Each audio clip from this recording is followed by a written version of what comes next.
so we're kind of in between major milestones. So I'll get us started, and it is Thanksgiving, so we'll move fast. Call to order. It's 5:31. Item 2, public comments. Do we have any public? Hearing none. Raquel, you're muted. Anybody? No comments. Okay, beautiful. Item 3, approval of minutes from the November 7th. I assume everyone got them in the package. Does anyone want to make a motion? Yeah, I'll make a motion that we approve the minutes. Woody made the motion. Anyone want to make a second? Sharon beat you to it, George. You're losing your edge. That's all good. All in favor? I wanted to make one change though. Sorry. Any discussion? Under remarks, I think discuss how Brown will be uploaded should be upgraded. Oh, yeah. That sounds correct. Yeah. Okay. Other than that, perfect. Any other comments from anyone? Nope. Moving on. Item number 4, architect's update.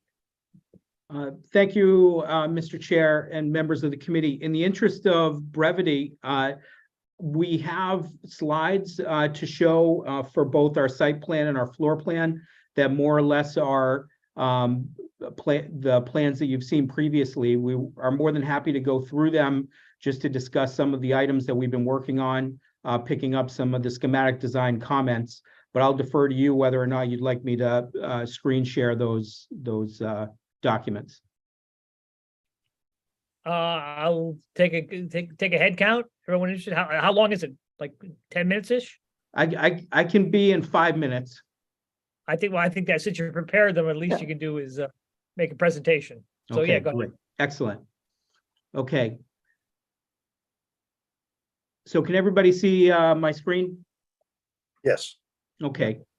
So as we have been going through with the working group and the biweekly Wednesdays, as well as some of our public forums, this is a pretty familiar site plan that you guys have seen.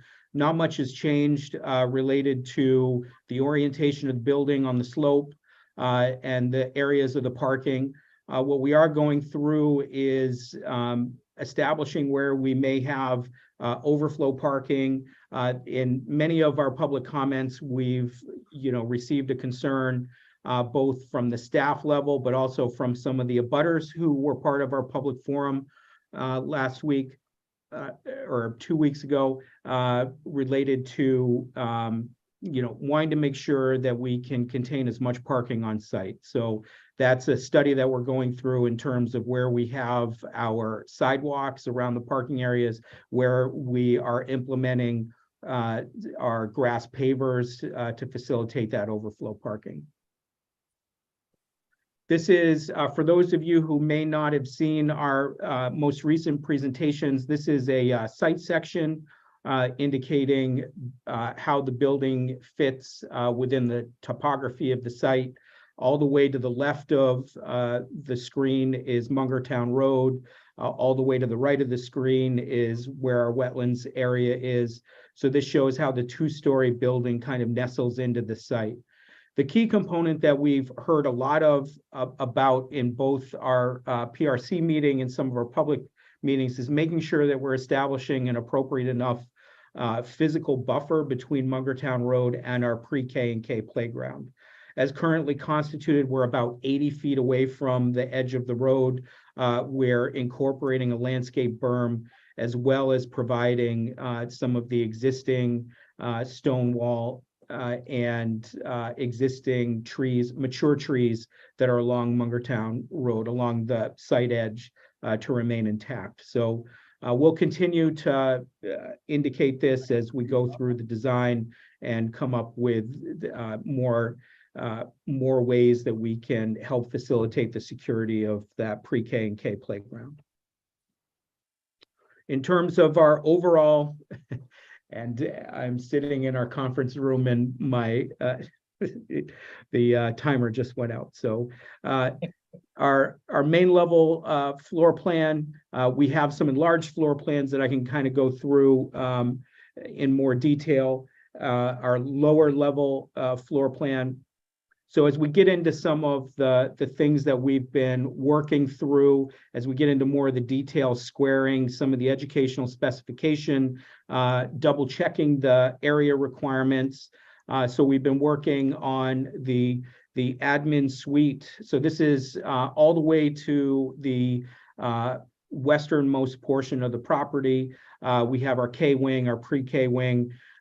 We have been right-sizing some of the pre-K special education and support rooms so that they can serve in the future to be surplus classrooms if we ever get to that need.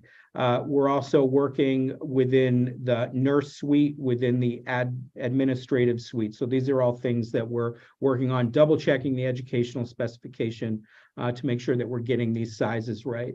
Our kind of center core space on the main level, our STEAM, art, music, and our media center. Some of the comments that we've received is about assigning flex classroom space within the media center.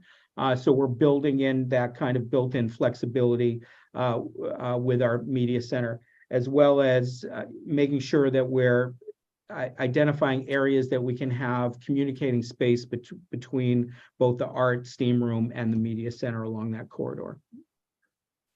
Our all the way to the east of our building, our lower elementary wing, which is grades 1 and 2.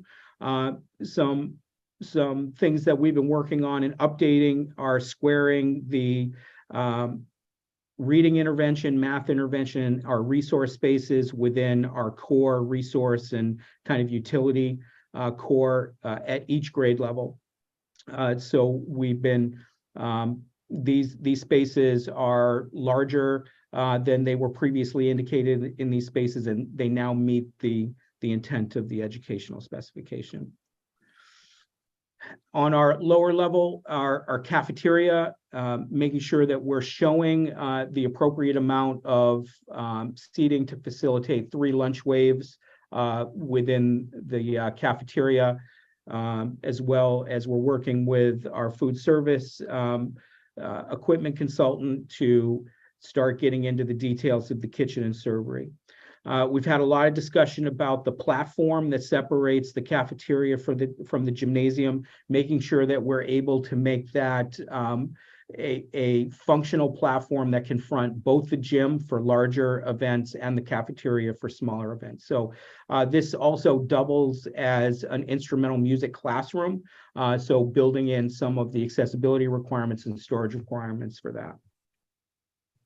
And finally, all the way to the east of the floor plan on our lower level, our upper elementary grade levels, so grades 3, 4, and 5, building in the similar math intervention space, as well as the resource spaces within our resource and utility core. So that is, I believe that was a high-level overview of the site plan and the floor plans. We have received comments from Colliers who conducted their reviews of the schematic design, the design set that we issued approximately 4 weeks ago. So we have continued to work on this to identify areas of storage within classrooms, within special education areas, as well as right-sizing some of the educational program within the floor plan. So with that, I would take any questions. Hopefully I wasn't on mute the whole time.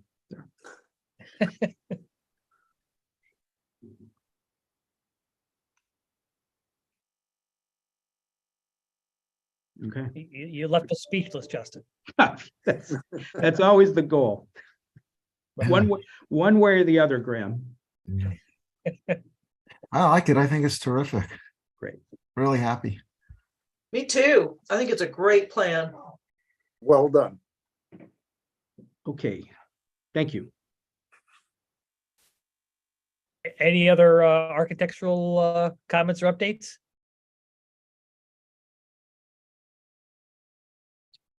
Any more exterior looks?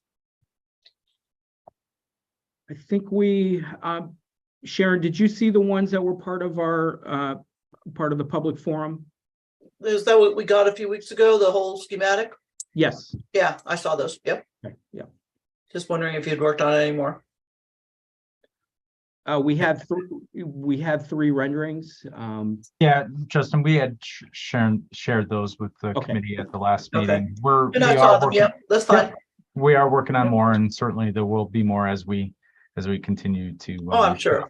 Yep, No, I think it's looking great. Y'all are doing wonderful. great. Thank you.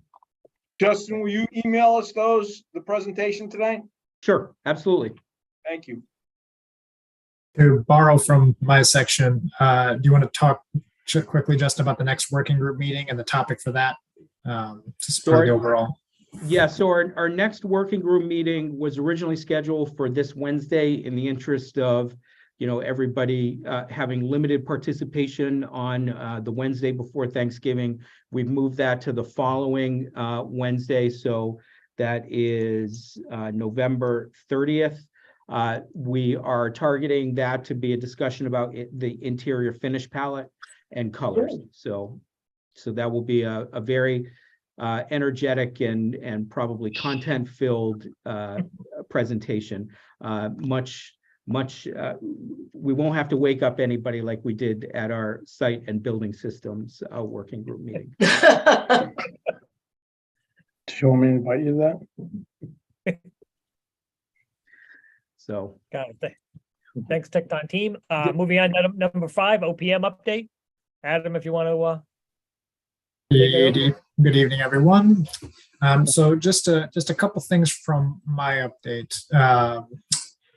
Wanted to give you a little update about the cost estimates. So we did receive those from Gilbane and from PAX, the estimator through Tecton, last week. We had a good reconciliation meeting at the end of last week to kind of go over some of those. There was a fairly sizable difference between the estimates. And once you get into the line items, there's hundreds and thousands of decisions to be made for each estimate portion of it. So at this, for this committee meeting, we don't have estimates to share with you because they're not reconciled yet. And the only thing worse than not having a number is publishing wrong numbers that then get out to the public eye and everyone's very confused and to what's going on. So those are still being worked through. We've not received the estimate updates back yet, but we have seen email chatter back and forth between the two estimators, so that's ongoing. In terms of the overall plan, just as to augment the original schedule, what the discussion between Colliers and Tecton and Gilbane ended up with is throughout the rest of this week, we'll get the trickled in numbers reviewed from the individual estimators that they're working from the same page. And at the same time, portions through this week, but then mostly next week, go through and review and develop the value engineering, value management exercise based on those estimates. Can't really do a good job starting that until you find out what you're working from in terms of quantities and dollar values.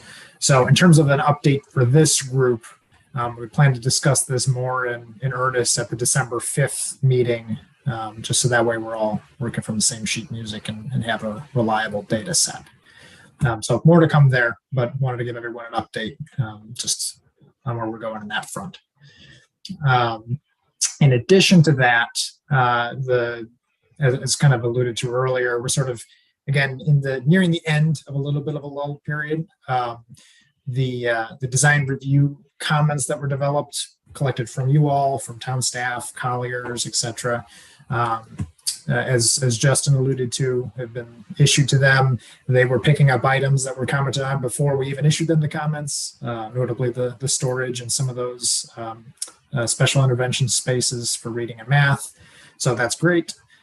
Those will be responded to and some of the major changes incorporated in the next week or two. So again, around that December 5th or the December 19th meetings, those items should be wrapped up as we drive towards the end of schematic design. Again, sort of as Justin and Jeff alluded to, just because the drawing set was issued, Tecton didn't, and their consultants weren't stopped by any means. kept going. There's a lot to go through in the building, so it's been good to see progress just keep marching right along, and not a sort of a stopping of efforts as we get to kicking a package out the door. There wasn't any resting of laurels or anything like that, so that was great to see. And then in terms of items for this group, like Justin talked about, interior design working group, that'll be an important one to get good feedback on. And if you haven't received the invite, I'm sure Justin and Jeff can send that out so this group can have it handy. And then really, there's not much more at this point. It'll be a lot of good data at the December 5th meeting is what the anticipation is. Any questions for me about any of that or any other items that are going on right now?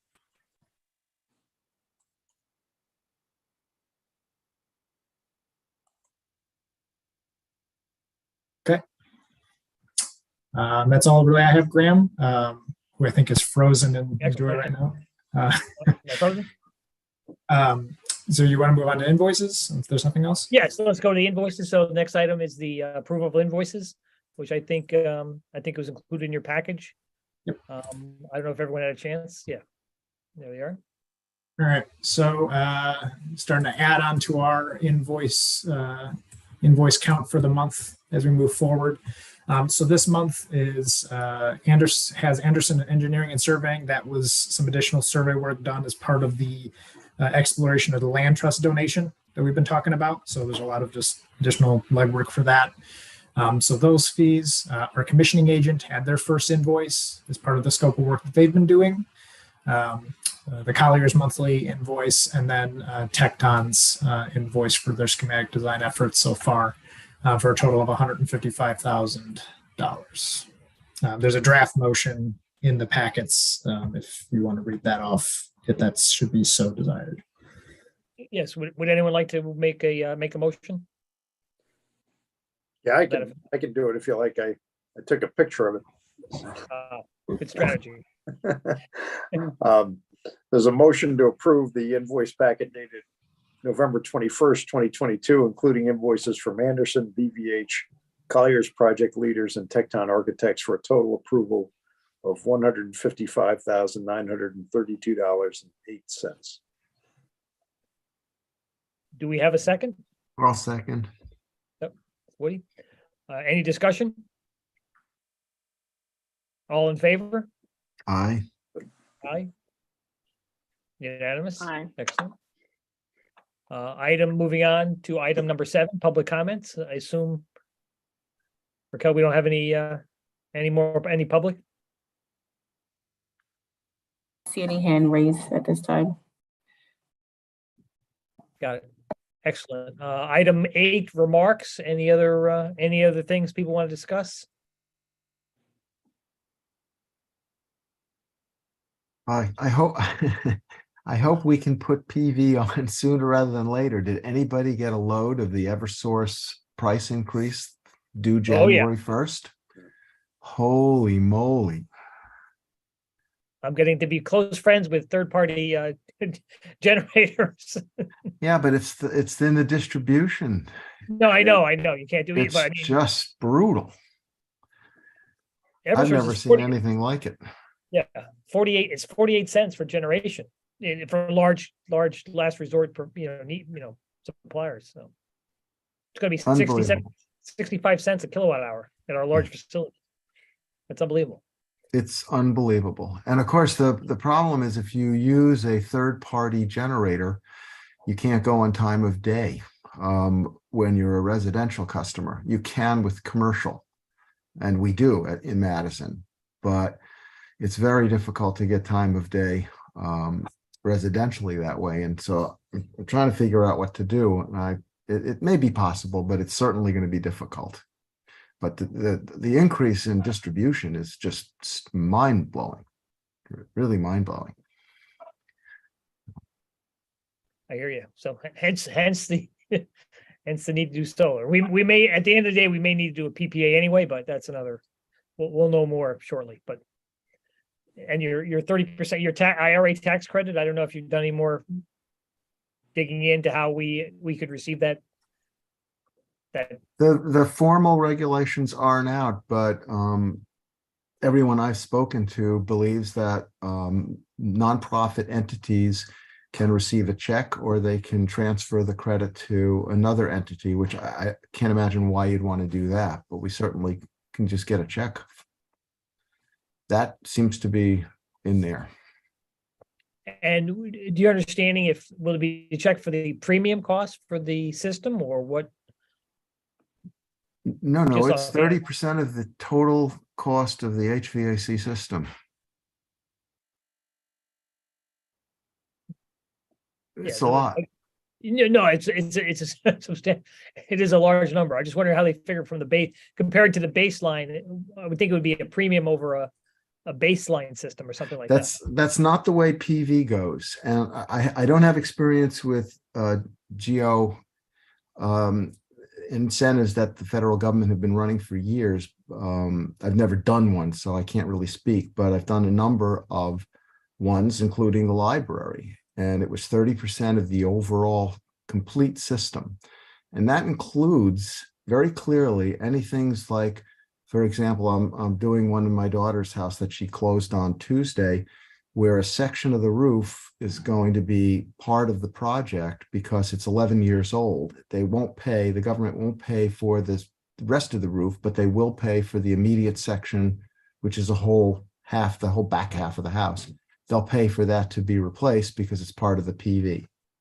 So, and battery systems that are lumped in get the 30% as well. So she's going the full Monty on the system because it's a 30% tax credit on the overall system entirely, including repair work. So I think that's pretty I see about amazing. the HVAC. Yeah, I mean, I see the I hear ya. PV. The PV is clear. But I'm sorry, Graham, I didn't catch that. No, I'm interested about the HVAC system. We'll have to have further discussions. Yeah. down the road. Yeah. Well, I mean, I know for residential geothermal, they used to pay the total on all the ductwork and everything. Okay. So I think it could be enormous. Okay. Could be several $1 million. Yeah. Good. Thanks, Woody. Any other comments? Anyone else have anything to say? Nick, you got anything for us? I know you're working diligently on the estimate. Going back and forth with our estimators today, but no, nothing to update beyond what Adam brought up earlier. Good, thanks. I'm sure you'll come up with some good VE for us in 2 weeks. Yeah, that's the next step. Like Adam said, we'll get these, make sure we're all seeing apples to apples on the estimate, and then dive into that head first. Perfect. Great. I guess we have no more comments. I guess someone want to make a motion to adjourn?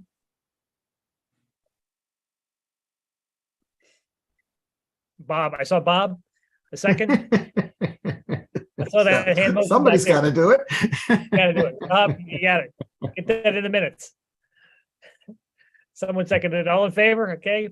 Thank you. Enjoy the holiday, everybody. Happy Thanksgiving. Happy Thanksgiving. Thanksgiving. Absolutely. Thank you all.